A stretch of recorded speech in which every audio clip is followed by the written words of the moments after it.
Bismillahirrahmanirrahim. Assalamualaikum warahmatullahi wabarakatuh. Selamat pagi anak-anak. Mari kita lanjutkan pelajaran ilmu pengetahuan alamnya.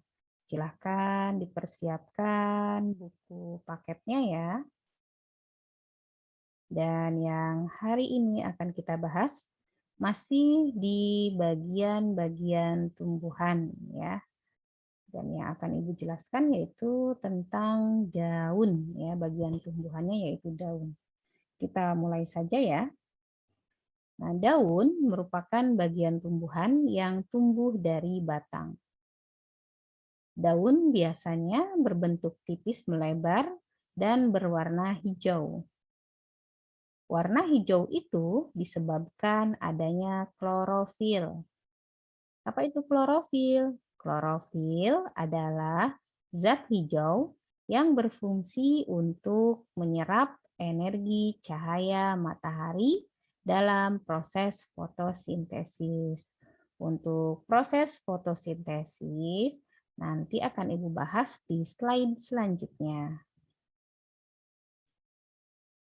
Nah, selanjutnya struktur daun atau bagian-bagian daun. Nah, ini bagian-bagian daun lengkap ya. Nah, itu ada pelepah. Nah, ini pelepah. Lalu ada tangkai. Nah, ini tangkainya. Lalu ada helai daun. Nah, bentuk helai daun ini dipengaruhi oleh bentuk susunan tulang daun ya. Nah, manakah tulang daun? Nah, ini adalah tulang daun ya. Nah, ini susunan tulang daun yang berwarna hitam ya. Nah, yang ke pinggir, ke tengah. Nah, ini adalah tulang daun namanya. Ya. Nah, akan tetapi kebanyakan tumbuhan mempunyai daun yang tidak lengkap. Nah, kalau ini kan daun lengkap nih, struktur daun lengkap ya, atau bagian-bagian daun lengkap. Nah, ada yang tidak lengkap.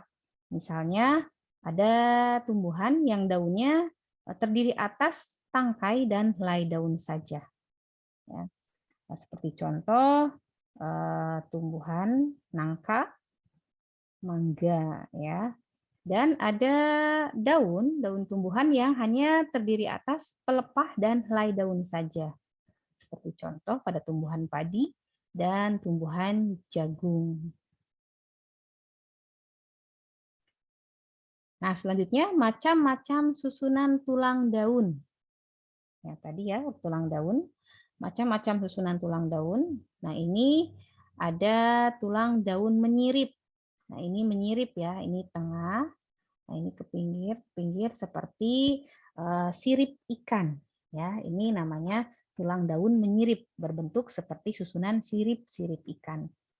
Nah, contoh tumbuhan yang memiliki tulang daun menyirip ya, yaitu tumbuhan mangga, rambutan, jambu, dan nangka ya. Lalu yang kedua yaitu tulang daun menjari. Nah, seperti ini ya, tulang daun menjari. Jadi seperti susunan jari-jari tangan ya. Tulang daun menjari dapat kita amati pada berbagai tumbuhan, misalnya daun pepaya, ya, daun singkong, daun jarak, daun kapas. Nah, kalau yang digambar ini adalah gambar daun pepaya, ya. Nah, lalu ada tulang daun melengkung, ya, tulang daun melengkung. Nah, ini tulang daunnya. Nah, ini ikuti kursor Ibu ya, yang SpongeBob ini. Nah, ini namanya tulang daun melengkung. Nah, seperti ini, tulang daun melengkung. Nah, ini contohnya pada tumbuhan genjer dan tumbuhan gadung ya. Nah, lalu ada tulang daun sejajar. Nah, tulang daun sejajar ya. Jadi berbentuk seperti garis-garis lurus yang sejajar. Ini dapat kita amati pada daun jagung, padi, dan rumput ya. Nah, selanjutnya ada dua jenis daun berdasarkan jumlah helai daun pada tangkai daun. Nah, ini ya. Yang pertama, jika pada sebatang tangkai daun hanya terdapat satu helai daun, itu disebutnya daun tunggal. Misalnya, daun pada tumbuhan singkong. Dan jika pada sebatang tangkai daun terdapat beberapa helai daun, disebutnya daun majemuk. Ya. Misalnya daun tumbuhan belimbing. Nah, Ibu kasih contoh, kasih lihat. Nah, ini ya. Yang ini daun singkong, ya, ini disebutnya daun tunggal. Ya. Nah, tadi daun tunggal itu jika pada sebatang tangkai daun hanya terdapat satu helai daun. Ya. Nah, ini tangkai daun kan, ya, ini tangkai daun. Nah, ini helai daun. Meskipun daun singkong ini berbentuknya seperti jari, ya, nah ini banyak helai-helai daunnya. Nah, ini dihitungnya hanya satu helai, ya, satu helai daun. Nah, jadi satu tangkainya hanya memiliki satu helai daun. Ini disebutnya daun tunggal. Ini tangkai ya, ini tangkai. Nah, kalau yang ini kan batang yang tengahnya ya. Nah, ini yang sampingnya adalah contoh daun majemuk ya. Ini pada tumbuhan asam ya. Pohon asam. Nah, ini ya. Jadi pada satu tangkai ya, jadi pada sebatang tangkai daunnya terdapat beberapa helai daun. Nah, ini kan banyak kecil-kecil ya. Nah, yang ke pinggir ini kan helai daunnya. Jadi ini tengahnya tangkainya. Nah, jadi pada sebatang tangkainya terdapat beberapa helai daun. Ya, pada daun belimbing. Nah, ini asem ya, pohon asem. Nah, ini kan banyak ya. Jadi satu tangkai terdapat beberapa helai daun. Ini namanya daun majemuk. Nah, selanjutnya fungsi daun bagi tumbuhan ya. Jadi daun memiliki beberapa fungsi bagi tumbuhan. Yang pertama sebagai tempat pembuatan makanan ya. Jadi di daun ini terjadi proses pembuatan makanan yang disebut fotosintesis. Yang kedua sebagai alat pernapasan. Ya, berfungsi sebagai alat pernapasan tumbuhan. Karena di permukaan daun terdapat pori-pori atau mulut daun ya. Nah, mulut daun ini disebutnya stomata. Nah, tumbuhan membutuhkan udara untuk pernapasan. Nah, udara masuk ke tumbuhan melalui stomata. Nah, yang ketiga, fungsi daun yaitu tempat terjadinya proses penguapan. Ya, ini jika terlalu banyak air dalam tumbuhan. Jadi tumbuhan itu dapat busuk dan mati ya kalau misalkan kebanyakan air.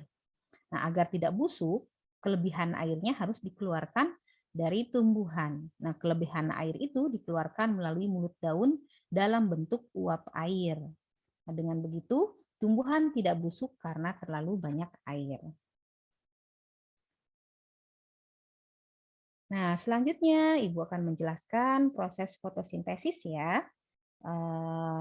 Tadi kan dikatakan di daun itu terjadi proses pembuatan makanan ya yang disebut fotosintesis.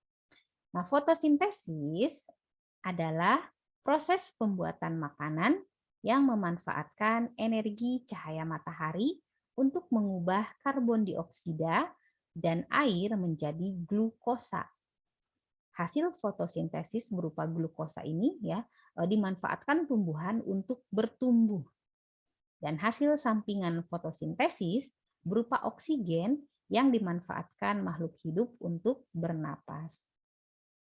Nah, ini ya gambar proses fotosintesis ya dengan memanfaatkan energi cahaya matahari ya. Jadi energi cahaya matahari ini masuk ya diserap oleh mulut daun ya. Karbon dioksida juga diserap oleh mulut daun ya. Nah, ini air. Nah, karbon dioksida dan air ini ya akan menjadi glukosa. Nah, ini ya glukosa atau zat gula. Nah, glukosa ini dimanfaatkan tumbuhan untuk bertumbuh. Nah, hasil lainnya dari fotosintesis yaitu berupa oksigen. Nah, ini ya kalau tanda panahnya keluar, nah ini berarti ini adalah hasil ya, hasil dari fotosintesis itu adalah oksigen ya ini dimanfaatkan makhluk hidup untuk bernapas. Ya, karena tumbuhan itu kan mengandung banyak oksigen ya. Jadi anak-anak di rumahnya silahkan menanami tumbuhan ya. Nah, ini tadi kan Ibu menyebut stomata ya atau mulut daun. Nah, ini adalah mulut daun ya. Ini jika daun diperbesar ya atau dilihat di bawah mikroskop, nah ini akan terlihat mulut daunnya ya. Ini yang berfungsi sebagai tempat pertukaran udara. Nah, ini mulut-mulut daunnya ya atau stomata. Nah, ini mulut daun atau stomata, ini juga mulut daun ya. Nah, oke ya, untuk selanjutnya kita akan membahas bagian lain tumbuhan ya, yaitu bunga dan biji. Nah, tapi untuk saat ini video pembelajarannya sampai sini dulu ya. Kita lanjutkan pembelajaran di grup WA. Terima kasih ya anak-anak.